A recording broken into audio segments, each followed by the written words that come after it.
Ja Morant looking good. Pumasok na sa pang-5 pwesto para sa MVP race ngayong season. Maganda ang ipinapakita nitong star player ng Grizzlies Memphis na nag-a-average ng 27.6 points, 5.9 rebounds at 6.6 assists.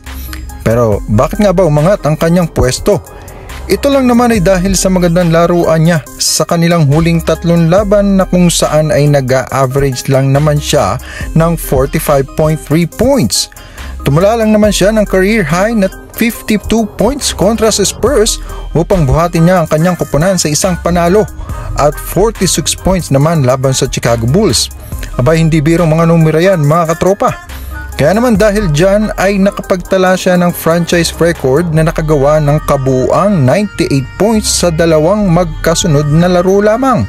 Bagaman itong huling laban nila kontra sa Boston Celtics ay kinapo sila, pero tumala pa rin siya ng 38 points. Grabe talaga. Pero kahit naman natalo sila sa Celtics ay positibo pa rin siya na mas magandang araw na dumaan sila sa mga ganitong pagkatalo sa ngayon kaysa naman daw sa playoffs.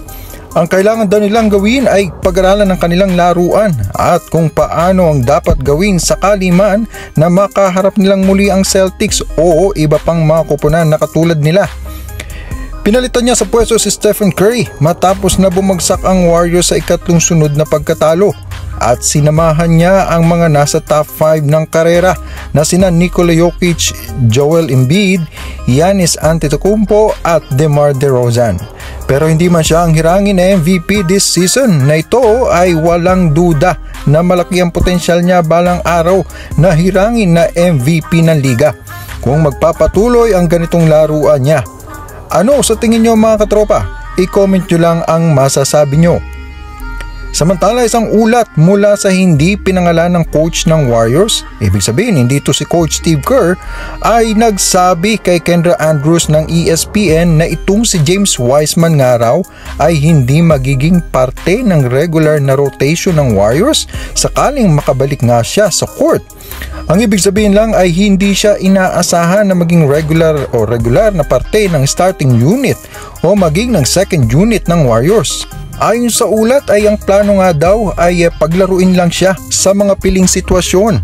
Ito ay upang i-prepare lang siya para sa mas malinaw na magiging trabaho niya sa susunod na season. Ayon nga kay Coach Steve Kerr na magandang araw ang progreso nitong si Wiseman, ngunit hanggang sa ngayon hindi pa rin malinaw kung kailan nga siya makakabalik. Yun pa kay Steve Kerr na ang kailangan nga daw ni James Wiseman sa ngayon ay paulit-ulit na pagsasanay at kailangan rin daw niya na pumasok sa training camp. Kaya naman huminahon lang raw muna sa mga expectations, kundi maging excited nga daw sa kung ano ang magiging future nitong si Wiseman. Sa mga pahayag na ito ni Steve Kerr ay malamang na hindi nga gagamitin itong si James Wiseman para tumulong ng malaki ngayong season. Para sa mga katropa natin dyan na bago pa lang sa ating channel, huwag nyo po sanang kalimutan na mag-subscribe at i-hit ang notification bell para sa mga NBA update. Maraming salamat po.